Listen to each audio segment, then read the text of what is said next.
नमस्कार दोस्तों। प्रस्तुत है रविंद्रनाथ टैगोर द्वारा लिखी कहानी हालदार परिवार का छठा एवं अंतिम भाग। बाहर बगीचे तक पहुंचते ही बनवारी को जोरों का शोरगुल सुनाई दिया। पास ही हाट से लगी एक विधवा की कुटी में आग लग गई थी। अपने पुराने स्वभाव के अनुसार इस दृश्य को देखकर बनवारी चुप न रह सका। प्रमाण पत्रों का अपना बंडल चंपा के पेड़ के नीचे रखकर आग की ओर दौड़ पड़ा। जब लौटकर आया तो देखा उसका वह कागजों का बंडल वहाँ न था।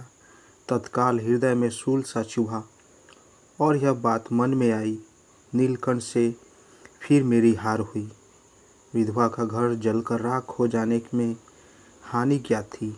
उसे लगा वह बंडल दोबारा चालाक नीलकंठ के ही हाथ लग गया।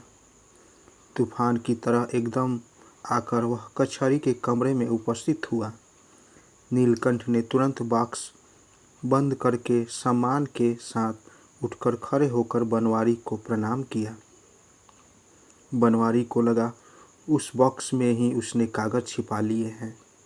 बिना कुछ कहे तुरंत उस बॉक्स को खोलकर वह उसमें रखे कागज टटोलने लगा। उसमें हिसाब का खाता और उसी से संबंधित कागजात नत्थी थे। बॉक्स को उल्टा करके झाड़ दिया पर कुछ नहीं मिला। रुद्रप्राय स्वर से बनवारी ने कहा, तुम चंपा के नीचे गए थे? नीलकंठ बोला, जी हाँ गया, क्यों नहीं था? देखा आप घबराकर दौड़ रहे हैं, क्या बात है, यही जानने गया था। बनवारी, रुमाल में बंधे मेरे कागज तुम्ही ने लिए हैं? नीलकंठ ने अत्यंत भले आदमी की तरह कहा, जी नहीं। बनवारी, झूठ बोल रहे हो, तुम्हारा भला नहीं होगा, अभी लौटा दो। बनवारी ने झूठ मूठ झूठी डांट डपट की। उसकी क्या चीज़ खो गई थी सो भी वह नहीं बता सका और उस चोरी के माल के संबंध में अपना कोई जोर नहीं था। यह जानकर वह असावधान मूड मन ही मन जैसे अपने को ही धिक्कारने लगा। कचहरी में इस प्रकार पागलपन करके वह फिर चंपा के पेड़ के नीचे ढूंढने लगा। मन ही मन माता की शपथ लेकर उसने प्रतिज्ञा की कि जैसे भी हो मैं फिर इस कागजों का उद्धार करके ही रहूँगा। किस प्रकार उद्धार करेगा वह सोचने की उसमें शक्ति न थी। केवल क्रुद्ध बालक के समान बार बार जमीन पर पैर पटकते हुए बोला, जरूर उद्धार करूँगा, जरूर करूँगा। थक कर वह पेड़ के नीचे बैठ गया। कोई नहीं, उसका कोई नहीं था और उसका कुछ नहीं था।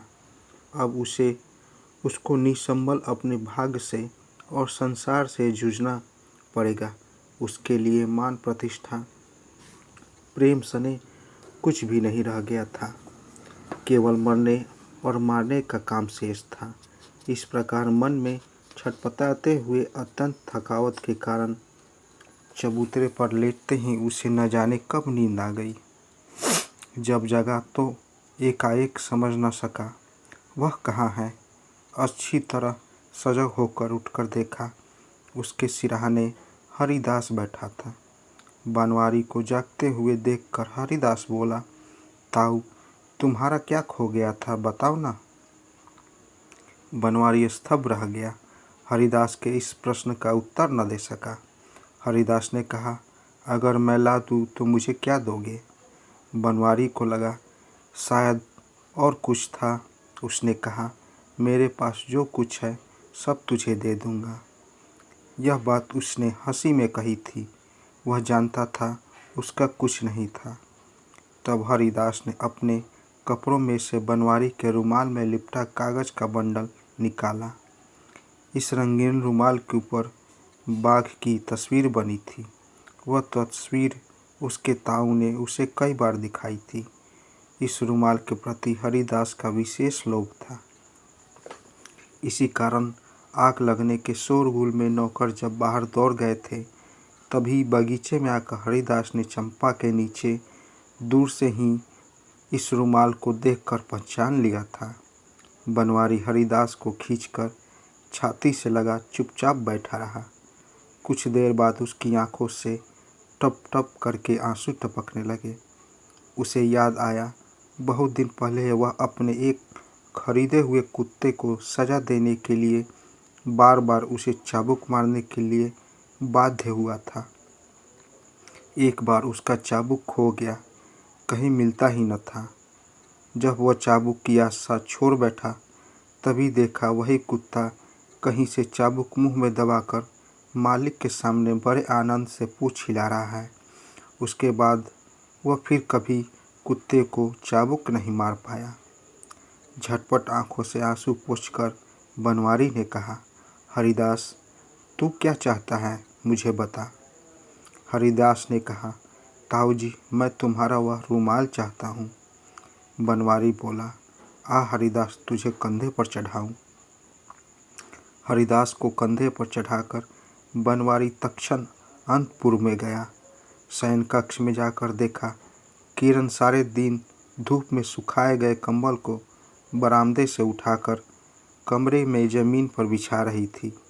बनवारी के कंधे पर हरिदास को देखकर वह उद्विग्न होकर बोली, उतार दो, तुम गिरा दोगे उसे। बनवारी ने किरण के चेहरे पर दृष्टि घुमाते हुए कहा, अब तुम मुझसे मत डरना, मैं नहीं गिराऊंगा। यह कहकर हरिदास को कंधे से उतारकर किरण की गोद की ओर बढ़ा दिया। उसके बाद उन कागजों को लेकर किरण के हाथ में देकर कहा, यह हरिदास की धन संपत्ति के प्रमाण पत्र है, यत्न से रखना। किरण ने आश्चर्य से कहा, तुम्हें कहाँ मिले? बनवारी ने कहा, मैंने चोरी की थी। उसके बाद हरिदास को छाती से लगाकर कहा, यह ले बेटा, अपने ताऊ की जिस मूल्यवान संपत्ति के प्रति तुम्हें लोभ हुआ है उसे ले ले। और यह कहते हुए रुमाल उसके हाथ में दे दिया। उसके बाद फिर एक बार अच्छी तरह से किरण की ओर ताक कर देखा। वह तन्वी न रह गई है, कम मोटी हो गई थी, यह उसने लक्ष्य नहीं किया। इसी बीच हालदार परिवार की बड़ी बहू के उपयुक्त उसका चेहरा भर गया। अब क्या होगा? और अमृत शतक की कविताओं को भी अन्य संपूर्ण संपत्ति के साथ विसर्जित कर देना ही बनवारी के लिए अच्छा होगा। उस रात के बाद बनवारी फिर नहीं दिखाई दिया। वह केवल एक पंक्ति की चिट्ठी लिखकर रख गया था कि वह नौकरी ढूंढने बाहर जा रहा है। पिता के श्राद्ध की भी वह प्रतीक्षा न कर सका। गांव भर के लोग इस बात पर उसे धिक्कारने लगे। तो दोस्तों, कैसी लगी कहानी? कहानी अच्छी लगी हो तो मेरे चैनल को ज़रूर सब्सक्राइब करें और साथ साथ बेल आइकन को भी ज़रूर दबाएं ताकि मेरी कहानी सबसे पहले आप तक पहुंचे। तो मिलते हैं दोस्तों एक नई कहानी के साथ एक नए वीडियो में। तब तक के लिए नमस्कार।